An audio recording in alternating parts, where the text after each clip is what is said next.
On the third day, a wedding took place in Cana in Galilee. Jesus' mother was there, and Jesus and his disciples had also been invited to the wedding.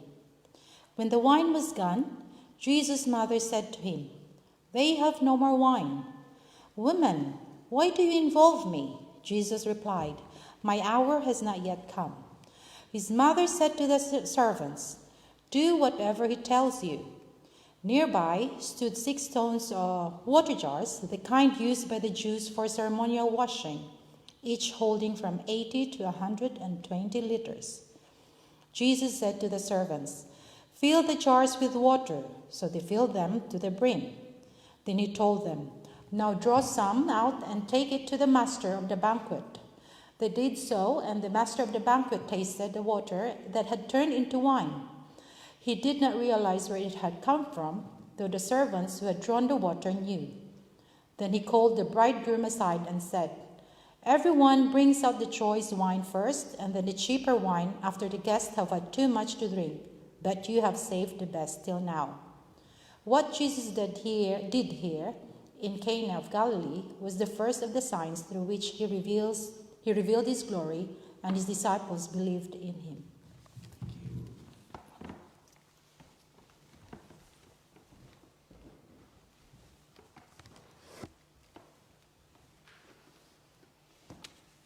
Walk together. Cana, where is Cana?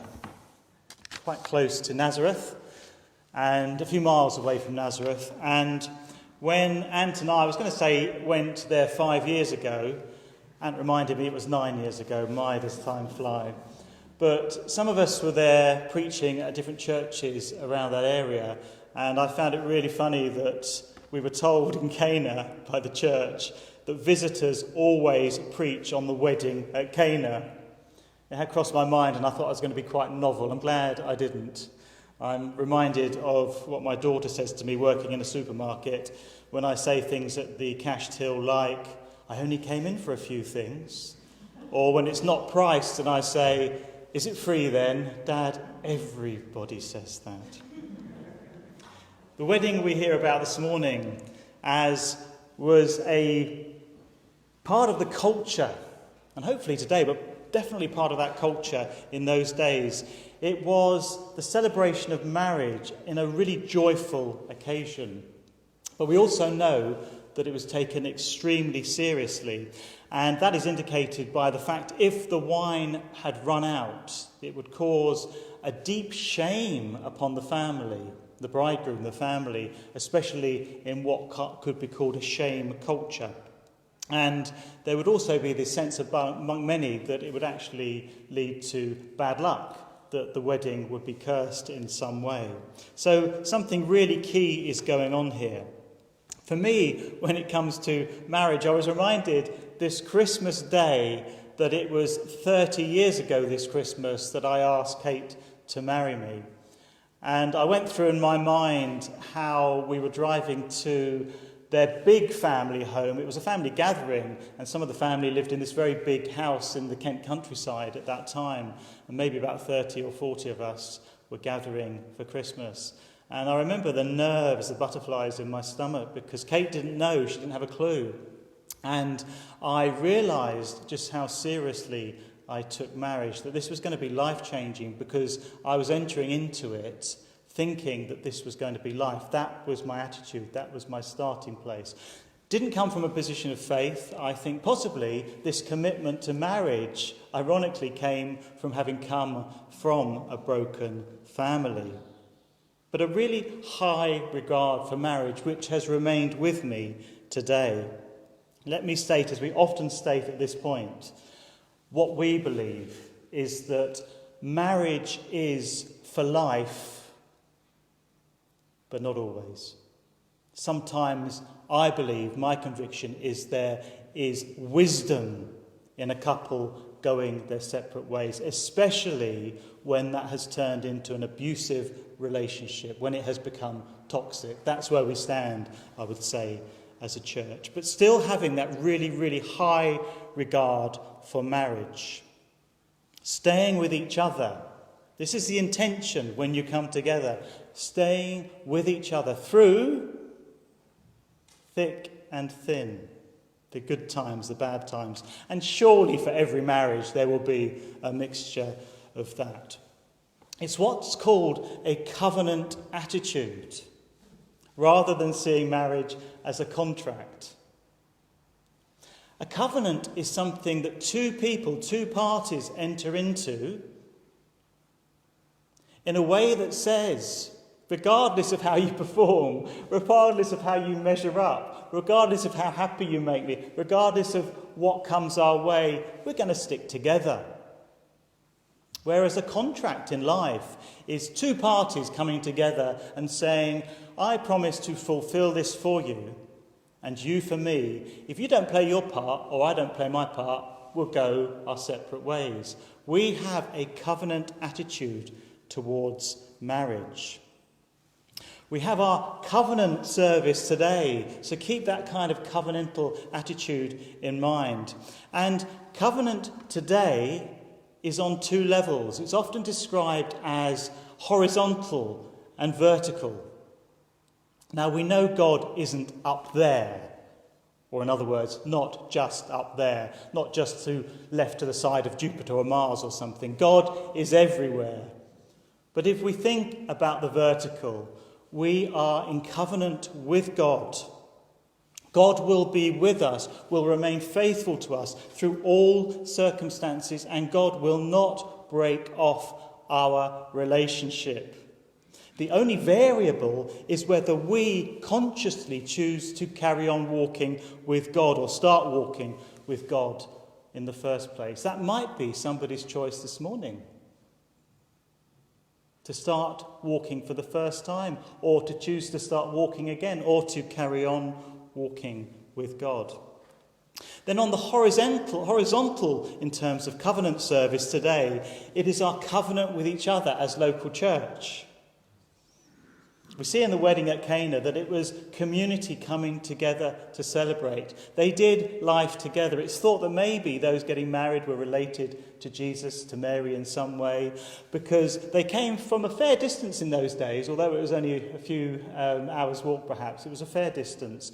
But they celebrated key events. They lived life together in this community attitude. Life is not about going solo, even though I admit, sometimes, I'm not talking about my marriage here, by the way, but I think and I admit that life would be better living in a house in the countryside away from everybody else. Anybody else feel like that as well? But actually, life is not about going solo. And this is a reminder that church is about us committing to each other, however imperfect we are, you are, I am, Peter is, the leaders are, and however well things go. A covenant attitude to church, how does that sound? Through thick and thin, through similarities, through differences. But also not exclusive. Unlike marriage, not exclusive. Also inviting anybody who wants to walk with us to come through those doors and do exactly that in this same kind of attitude. A covenant attitude. This is intention. Intention in our covenant with God and our covenant with each other. Although again, I must say with church, whilst that is the intention, sometimes it is wise after a long walk to move on to another church. It just seems wise if relationships have broken down so much or something in the church has become so toxic. There can be wisdom in that as well. Or if you move to the other side of the world, it doesn't make sense to commute back to Worthing Baptist Church. This covenant attitude is so counter-cultural in many ways, and also in many ways in churches these days. A reminder that the vertical and the horizontal, our covenanting this morning, all overflows from the covenant we have with God, God's covenant with us. So we have the old covenant and the new covenant. The old covenant we read about in the Old Testament, that is the covenant that the Jewish people were invited to walk into and commit to and live out of with God. Never intended to be exclusive, because they were to be a light to the Gentiles, to the rest of us. But we're reminded in this story this morning by these stone jars that would have been used for ceremonial cleansing, washing of hands, washing of feet, washing of eating utensils, and sometimes in the washing of the dead. That was all part of the old ritual, the old covenant, the old laws, the hundreds of laws that the Jews were invited to keep, to show their faithfulness to the covenant. But something different is happening in Jesus, shown in the transformation of the water in those old ceremonial jars into the wine. Something more rich, more beautiful has come in Jesus. But that's odd, because usually at a wedding, wouldn't you have the best wine first, and then when everybody's a little bit tipsy, you get out the rubbish? Well, in Christ, something very different is coming. The old covenant was wonderful in many ways, but it was surpassed, fulfilled, made more glorious in Jesus, and no longer to be based on following things legalistically by many, many different rituals, but by the act of Christ. It is finished. The law being written on our hearts and our minds, something internal rather than showing our faithfulness by all those externals. And yes, how we live, how we do things are key, but they are to overflow from this internal transformation from within. Can you see the hint to the resurrection in the reading this morning? It was on the third day that Jesus and his disciples and Mary went to Cana. A glance from John to the third day, when he rose again and started the recreation of creation. The wonderful sign we see this morning, a sign, a miracle, is something that points towards the glory of God. The ultimate sign that points towards the glory and the love of God is the death and resurrection of Jesus. The miracle was a sign of heaven and earth meeting. Jesus, the new temple, is the place, the person when heaven and earth came and met, rather than the old stone temple. And we see this glory most clearly in his sacrificial death and in his resurrection. What about this shame going on at the wedding and the failure of those organising, those running out of wine? Whatever shame you feel, I guess as you do often or sometimes, or even now, like I do. Whatever you get wrong, whenever you don't measure up. A reminder this morning, because of your covenant relationship with God through Christ, God will not abandon you. God will also meet you in your needs. He's interested in little things, practical things, down-to-earth things. Wine, even that, at a wedding. Jesus intervenes on behalf of the Father through the Spirit. God is concerned with every single aspect of your life, even how you feel this morning. Even those troubles that are going on in your life, even those good things that are going on that bring you joy in your life. Even the joy brought from wine. For many people, not for all. It's interesting, when Kate and I lived in Stenning and we were involved, we put on, how these things happen, a really, really, really big Alpha supper. And Alpha is a course that some people go on to understand all about Jesus and ask questions. But you have a supper to tell people about the course. And a local celebrity in Stenning said that we could use her massive barn. And we went to all this planning, and the wine didn't run out. I think it should have one or two people that night, if I'm honest. But it all went on, but it was quite interesting that Alpha came down from London to film the event because it was such a big event.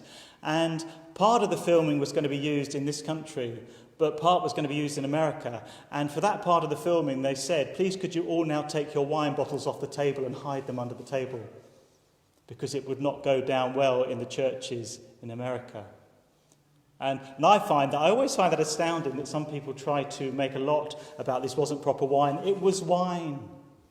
Wine is a symbol of the joy of the kingdom. Throughout the Bible, it's a sign of the joy. And yes, Jesus wants us to enjoy life sensibly, but also involved in that element of life as well. Sometimes it's a strictness in other churches, the legalism in other churches that actually restricts people's enjoyment of life in many, many different ways. That is just one potential example. Whatever you've done, whatever you do, whatever your failures, whatever shame you feel,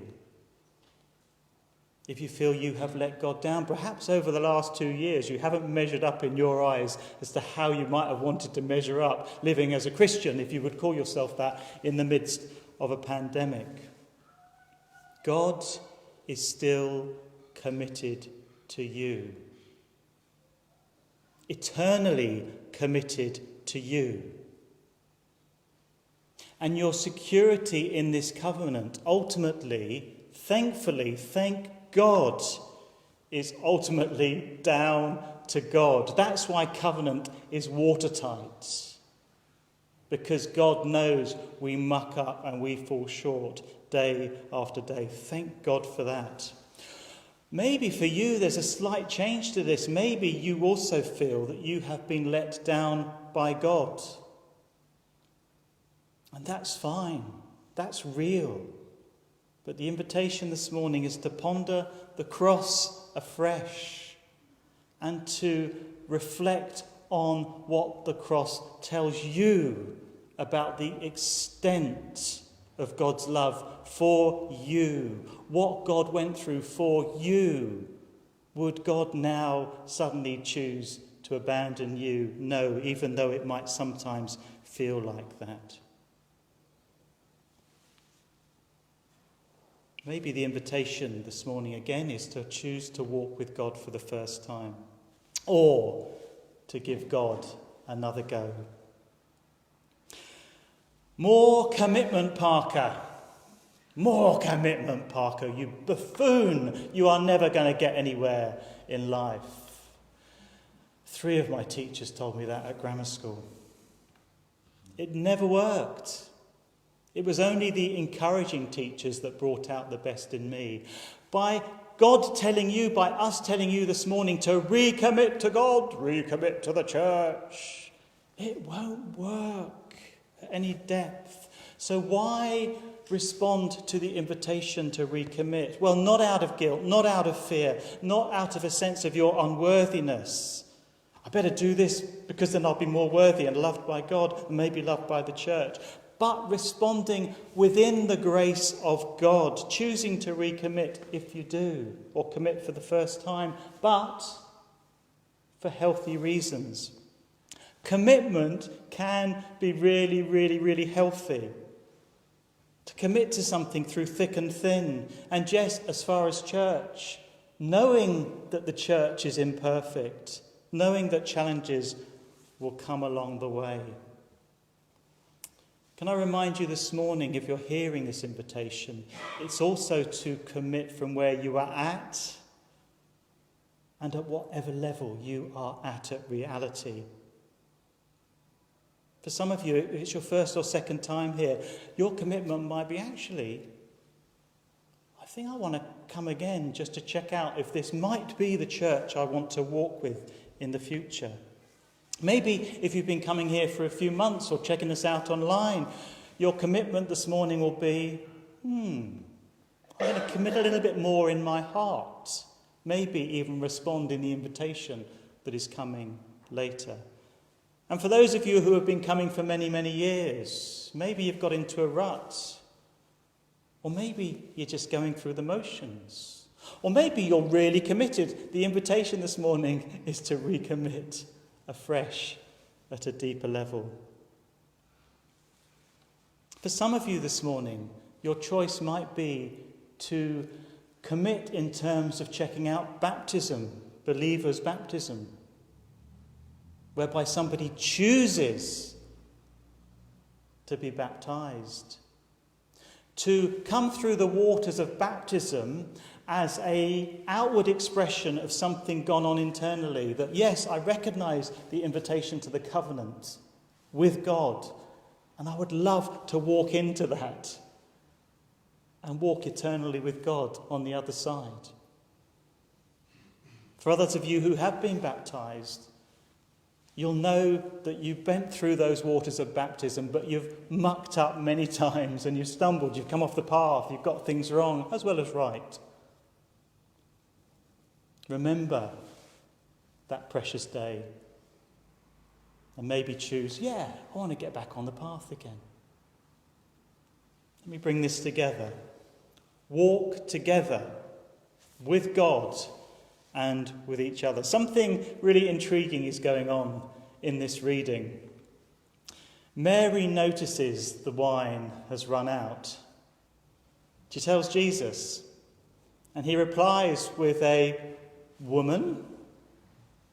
Not a very friendly term for his mother. What's going on here? Mary would have to learn to come to Jesus, even though she was in this unique position of being his mother.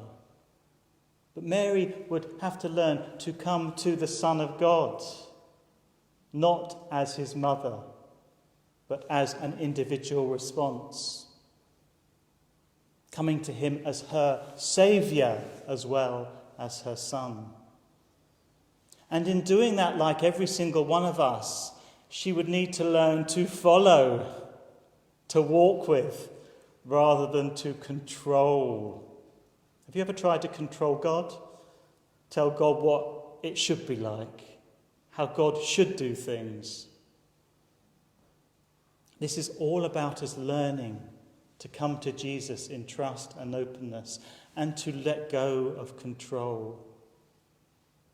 God will not take you over as though you're a robot and make you do things if you're like that.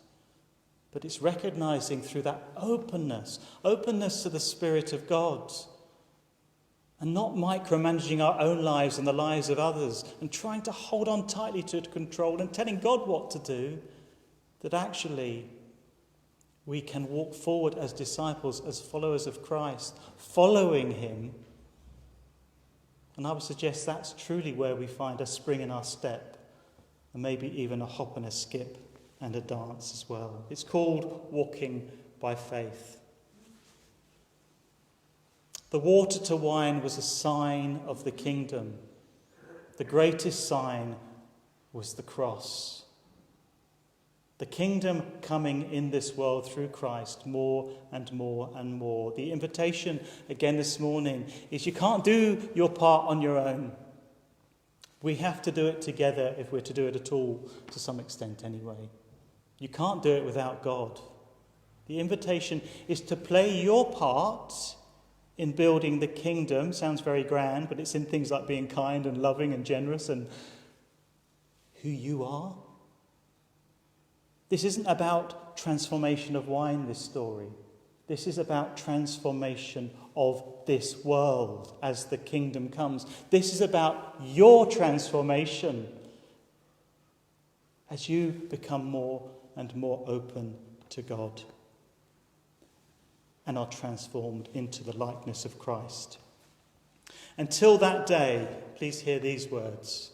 When all of this comes together in the second coming of Christ, we